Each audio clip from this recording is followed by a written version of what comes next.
Welcome to the Alaskan Journey podcast. My name is Jamin. I'm your first friend in Alaska, and luckily for you, I'm also a real estate broker in South Central Alaska. The purpose of this podcast is to answer the questions that people have as they're moving to Alaska. And someone here today to help me kind of answer that question for you is the one and only Mr. Josh Zullo, and he's going to be answering some questions on how he got here and about where he works right now with AEDC. So, Josh, thank you very much for joining us. Happy to be here. We made it happen. Oh, yes, we did. Yes, we did. Real quick, actually, just to give you all some context. So, Josh actually was my mentor, like in the first couple of years of real estate, and he's kind of been, a friend for a lot of years at this point. And he's really one of the OGs of real estate as far as I'm concerned. So. Looking forward to this discussion. That's a really interesting perspective. Yeah, I don't think of it that way, but we have known each other for quite some time when you think on it. Yeah, man, I am really struggling with the technology today, but yeah, it's been I was actually thinking about it. I was in Wasilla today, sitting in, some training and all that, and I was just sitting there, and it was like, oh yeah, this is where Cody and Josh had the first Ignite class that I went to. Right. Yeah. It feels like yesterday and 10 years ago all at the same time. It's the craziest feeling. Yeah, that's just real estate time for you. Yeah, no kidding. Yeah. But anyway, how did you get to Alaska?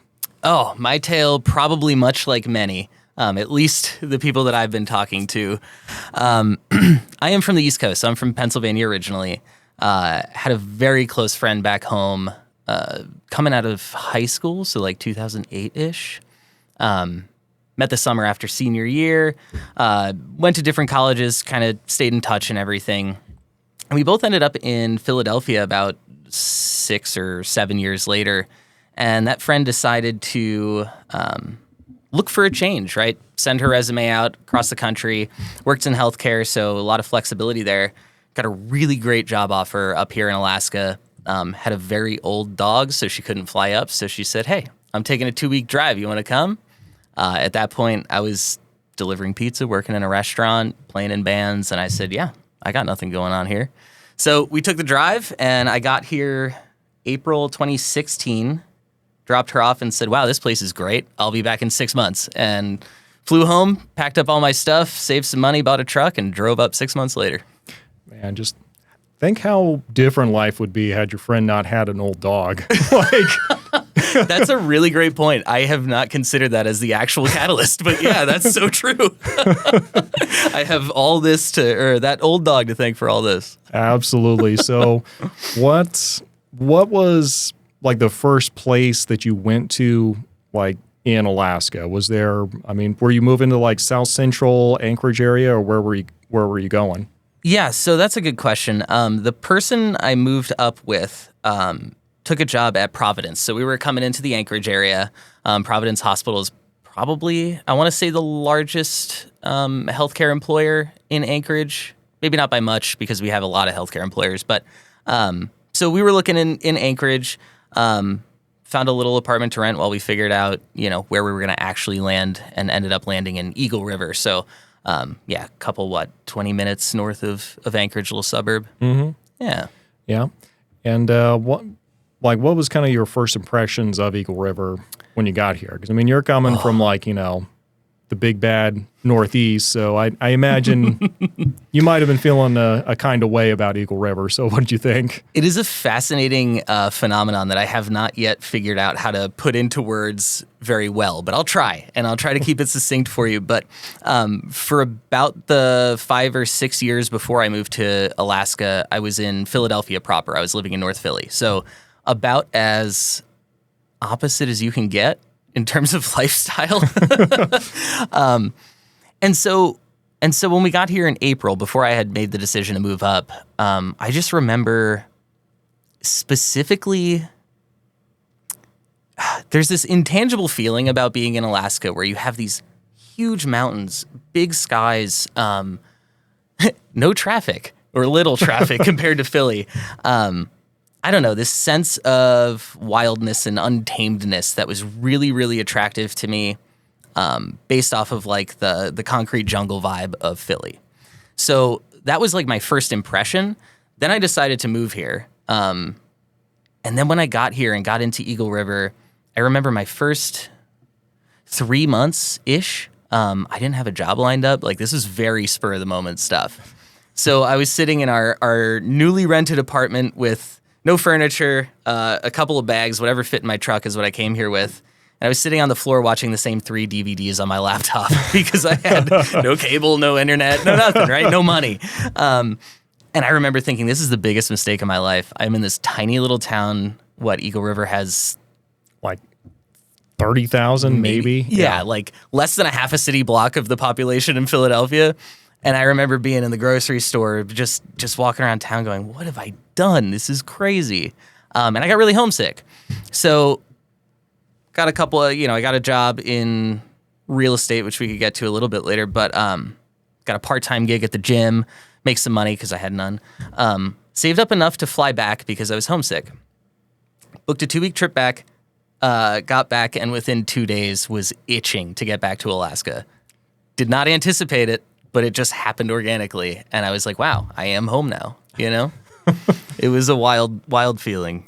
Yeah. What did your friends and family back in Philadelphia think when you said you were living up here, and then when you came back and then said, I need to go back? Yeah.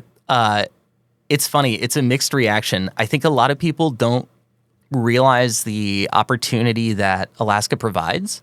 I think a lot of people still have this notion that it's wild and untamed and remote, and it is all those things to a degree. But I mean, hey, we've got a couple Burger Kings. Yeah. We're civilized. But really, I think people who haven't been, or especially like my hometown. So let's zoom out from Philadelphia and go to my hometown, which is a small town about an hour and a half north of Philly. A lot of the people there that I went to school with are still there. They haven't really gone out and experienced.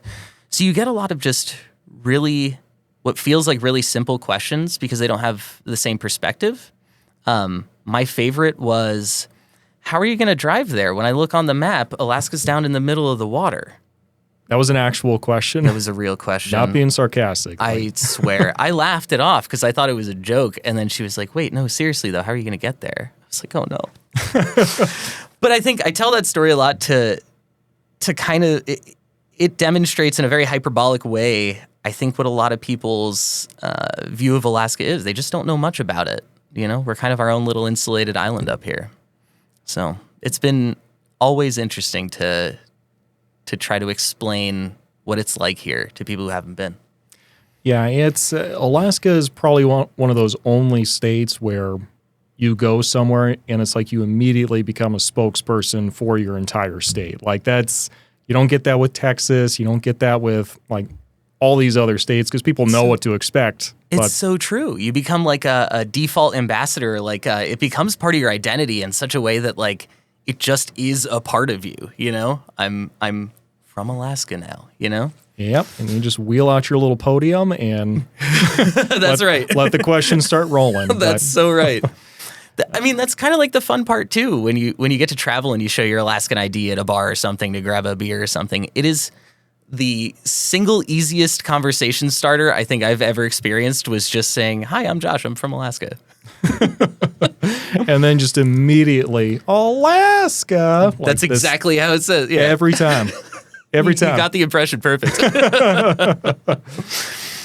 So what was that first winter like for you? Was that, I guess you're coming from Philly, so like cold, dark, that's probably not that too new for you, I'm assuming? Yeah, no, I mean, from where I'm from on the East Coast, I mean, we got more snow back home than we usually do in South Central, at least, except for that one year, 2 or 3 years ago.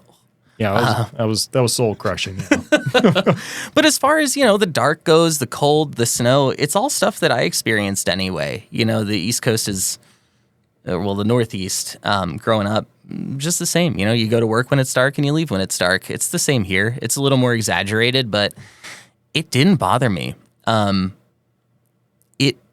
It started to, so I've been here, this is maybe my 8th winter, I think.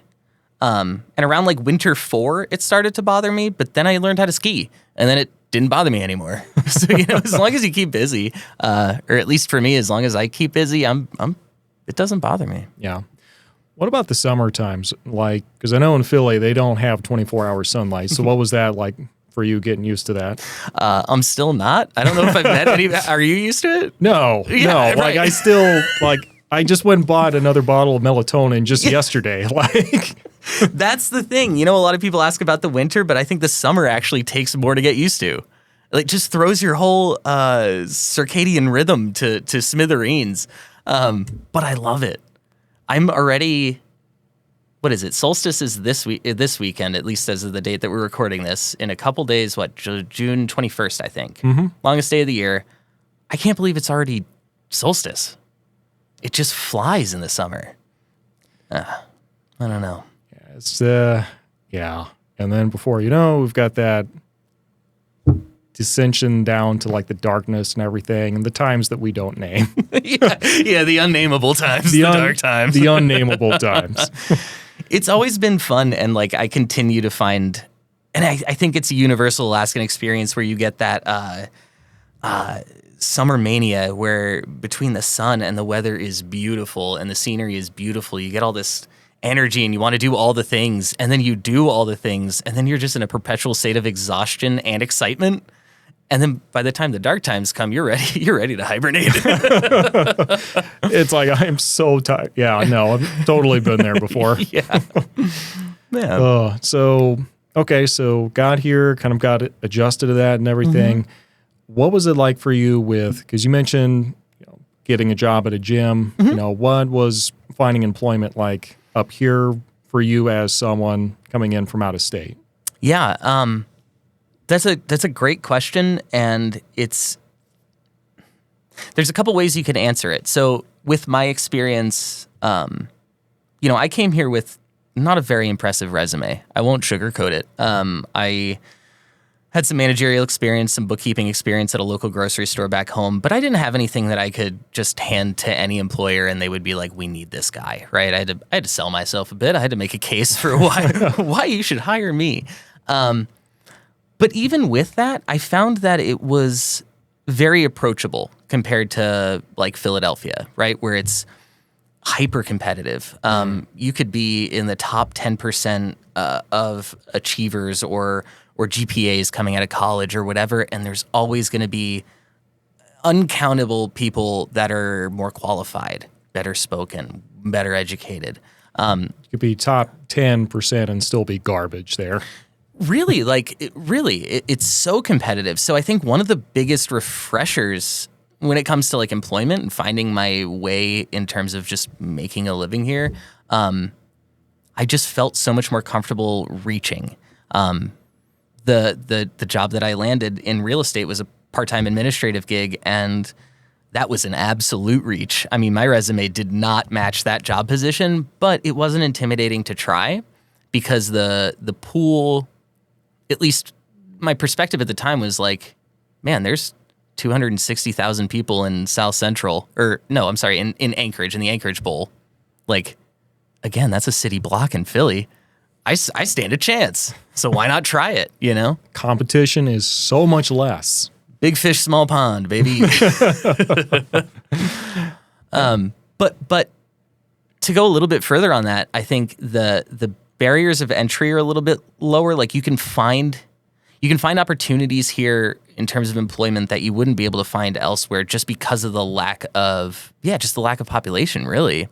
And if you have the right mindset and you're driven to better yourself, there are so many avenues through which you can do that here, which I think is one of the reasons I love it so much. Is the fact that you can better your station, better yourself, and it's just a little bit easier. There's a little less friction. Right. Yeah. Yeah. No, that's a great way to look at it.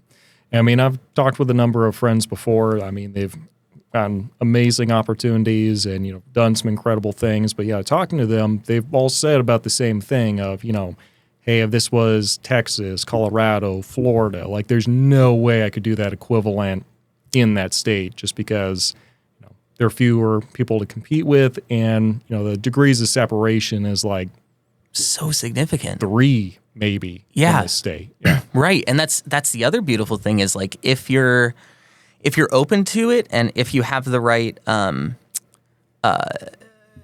mindset when it comes to opportunity, you can find community so easily here, I think. And that's part of the stickiness, the reason that even though when I did move up eventually, for sure, when I drove up the second time, I was going to try it for a year, right?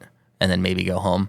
But I made I ended up in a community, in a friend group that was just so warm and inviting, and 1 degree of separation from anything. Like, hey guys, I'm having a really hard time. I don't know how to. I'm trying to think of a good example here. Anything I needed, one of the 6 original friends that I met could point me in the right direction or hook me up with that resource like immediately, and that felt so good.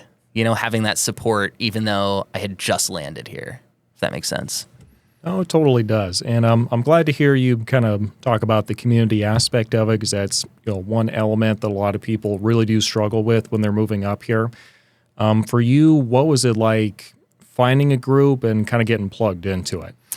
Yeah, I think the biggest thing is the willingness to be flexible and to be open, right? You have to have a little bit of extrovert, I guess, to you, I think, to find that community.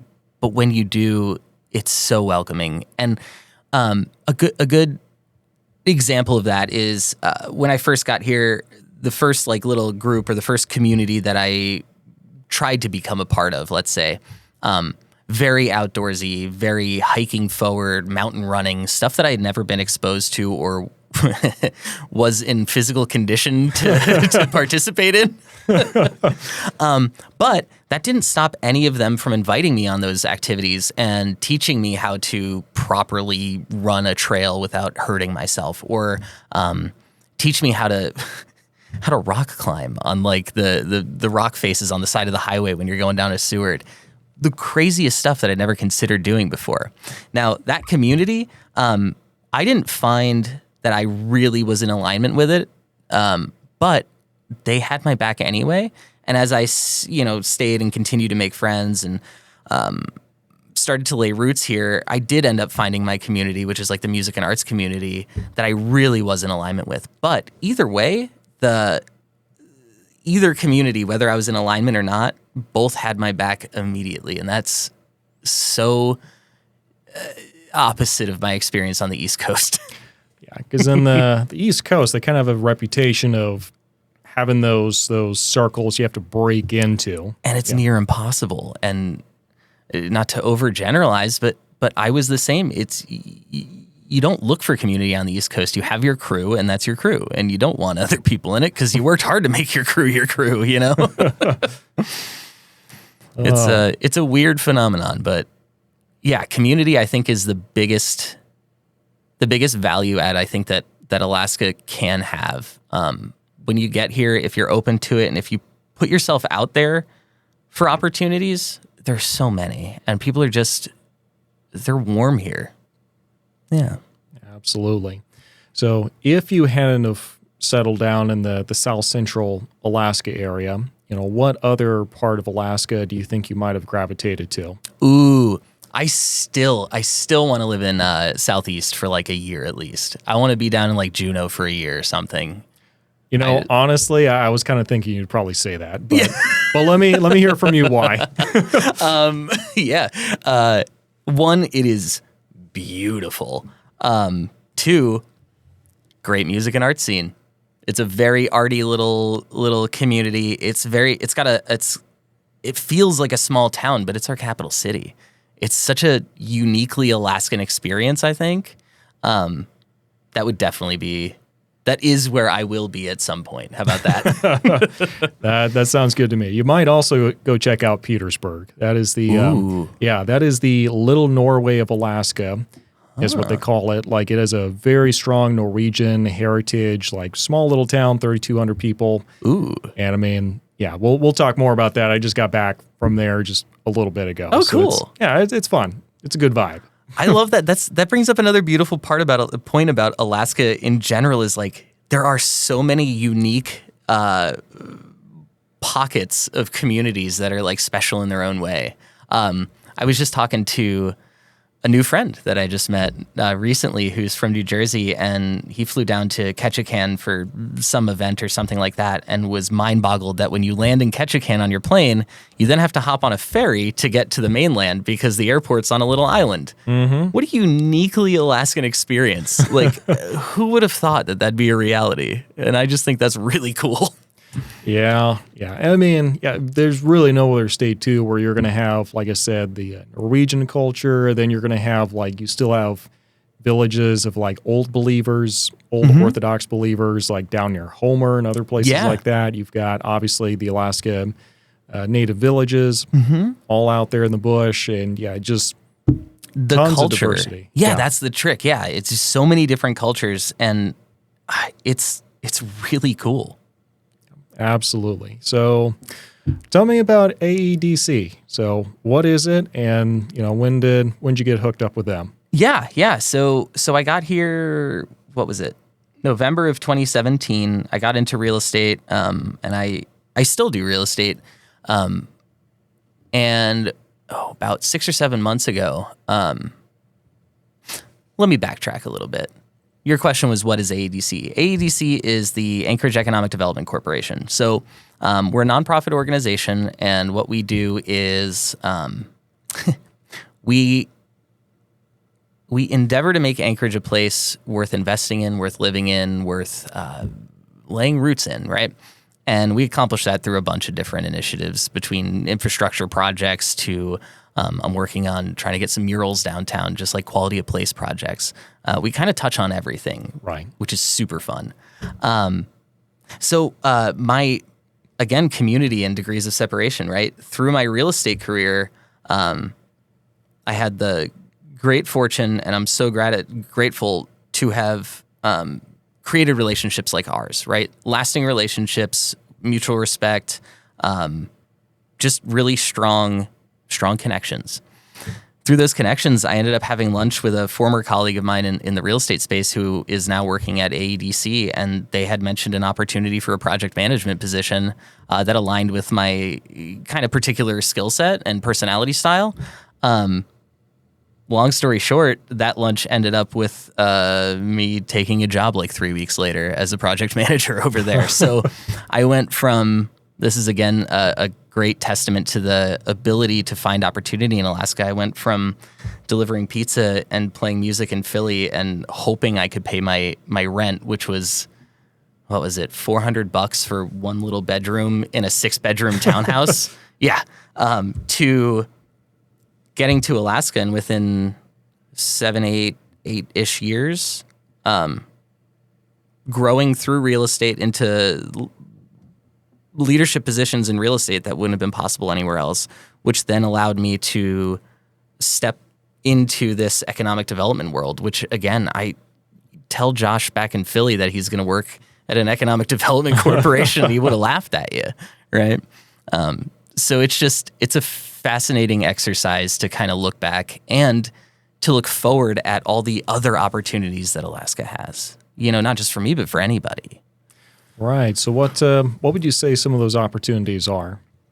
You can almost, I'm not even going to say almost. I truly believe that with the right drive, with the right mindset and the right outlook, I think you can pick a path and you can achieve whatever you want in that path. For example, I moved here, and when I got into real estate, I fell in love with it. And I knew that I wanted to become a coach or a mentor or somebody who could learn as much about real estate and then turn around and give it back. I just became very passionate. So I decided that was my path, and I just pursued it. And I was able to make that a reality. Similar example, my sister, she's a couple years younger than me, so 31. My little sister's 33. Oh. Anyway, time is fake. She was in Pennsylvania until, actually, this, as we're recording this, is her 1-year anniversary of being up here. The reason she came was because I spent the last couple of years telling her how, she was complaining about not being able to find a job, kind of like what we were just talking about.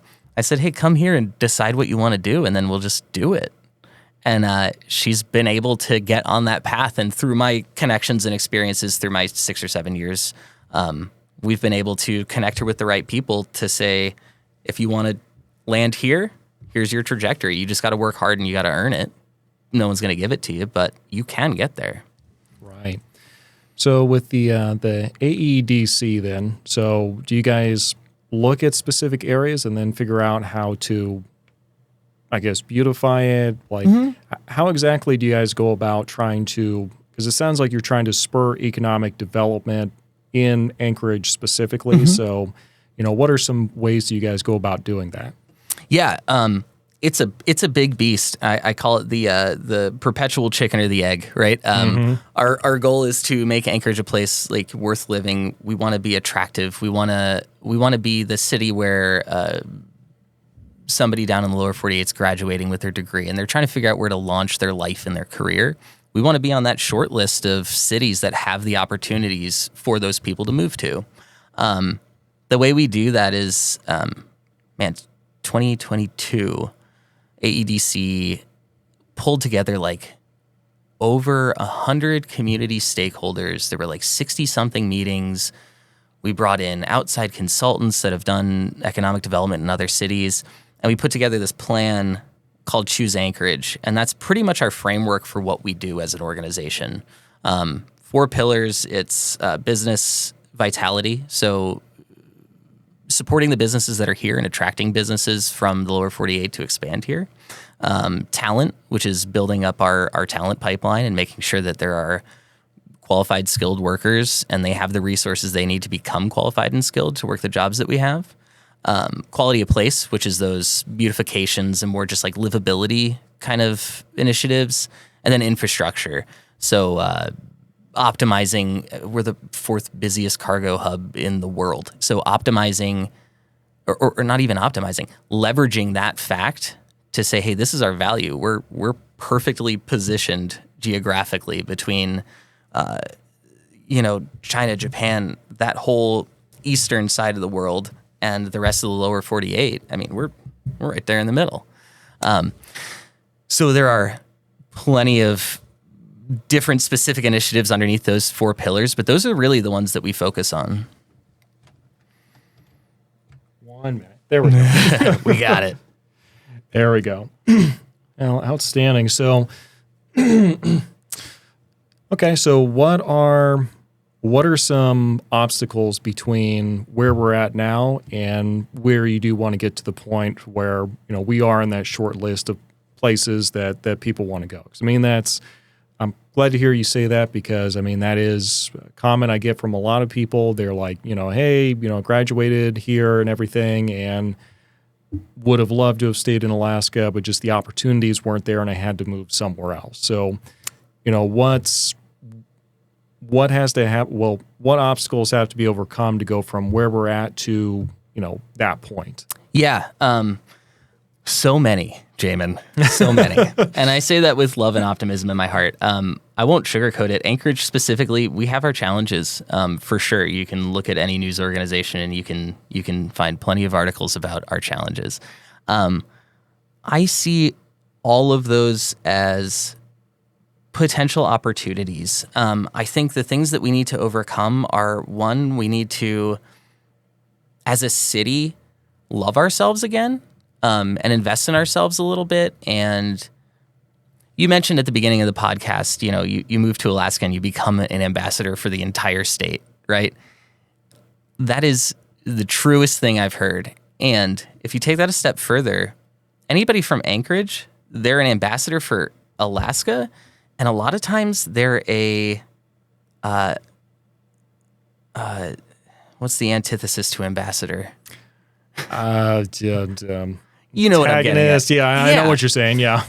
They're proud to be from Alaska, but they're not proud to be from Anchorage, right? And I think there's a weird disconnect there.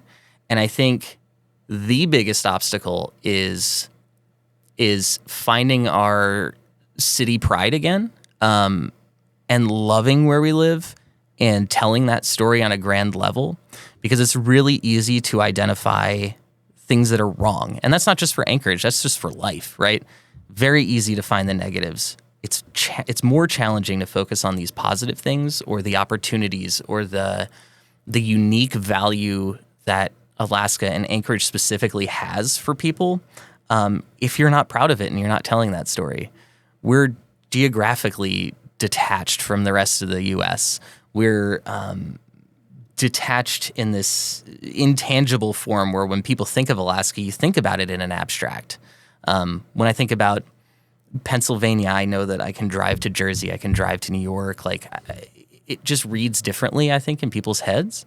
And I don't think people think of Alaska and Anchorage specifically as a place for opportunity. And so, long answer to a pretty simple question that you asked. The one obstacle, if we were to distill it down to one, is if Anchorage residents and citizens had that kind of pride and showed up and really became ambassadors for Anchorage, I think most of the rest would fall into place, because I think there would be enough civic pressure to change the things that need changed, if that makes sense. Right. So if so when you do run for mayor, you're gonna announce here on this podcast, this right? It's gonna be right here on this podcast. That's right. But that's a great point too. You know, when we talk about local politics, I could not. All right, let's take the AEDC hat off. Let's take the real estate hat off. Let's just say Josh, the guy who likes to ride his bike, and hang out in Anchorage. I can go to the assembly chambers anytime they're having a meeting, and I can talk to these people. Whether they listen is a different conversation, but I can talk to these people. I have, not me, when I say we as Anchorage residents, we have wildly low barriers of entry to access our policymakers. I think a lot of times people will focus on what they don't like about the policies that are being created, but they don't show up to those assembly meetings. And it's a very easy thing to do. It's, Tuesday night at 6, you go to the library and you hop into the chambers, and when they open it up for public comment, you go make your voice heard. And coming from Philadelphia, there's no world in which I'd be able to have my voice be heard by a city policymaker. I could write all the letters in the world. I could, send them to my representatives, and I'm sure that they read them, and I know that they get inundated with that. But specifically speaking about Anchorage, you could run into the mayor at the grocery store and have a conversation. That's a really cool opportunity, I think, that people don't quite realize is so uniquely Alaskan and specifically Anchorage related. Yeah, I mean, again, the degrees of separation is like maybe 3 between everybody. Like, I mean, especially somewhere like Anchorage, Eagle River, like you just really have no clue who you're going to run into. It's so true. Yeah. And that's so cool. And especially if you're civic minded or you want to be somebody who's engaged with influencing the direction of a city. I can't speak to this as a fact, but I would imagine it would be very difficult to find a city where you could have the amount of influence that you can have here as a regular citizen. That's just me speaking, shooting off the hip there. That's probably not a hard and fast truth, but the point remains, you can have an outsized influence based off of your station in this town. You don't need to be rich. You don't need to be born into it. You just need to be civic minded and engaged. Yeah, absolutely. And I mean, you you look at these larger cities, like the LAs, the Miamis, the Austins. You go and you see like all these streets that are named after people, and it's like, oh, that must have been such a special person. And it's like, no, they were just not a whole lot of people where they were at, and they were the ones that just got it done. That could be you in this smaller setting now. In this smaller setting and in 2025, you think of the people who have influenced the direction of cities across America, and you think of, and I'm going to go back to Philly because that's, home. You think Ben Franklin, that's your first, Philly, Ben Franklin. That dude is the guy who, influenced the direction of Philadelphia. Here you've got those names for sure, but you still have a chance to be part of that momentum and that push. It's really cool. Yeah, you get to be on the ground level. That's right. As it's coming up. Yeah, and even in 2025, when that's so rare, like this is truly the last frontier, and I think that name rings true today. Outstanding. Well, we're going to be wrapping up here, but for you, I ask everybody this: what do you think are your pros and cons of living in Alaska? Okay, cool. So I'll do 3 of each. Okay. Pros. Instant cool factor when you travel and show an Alaska ID.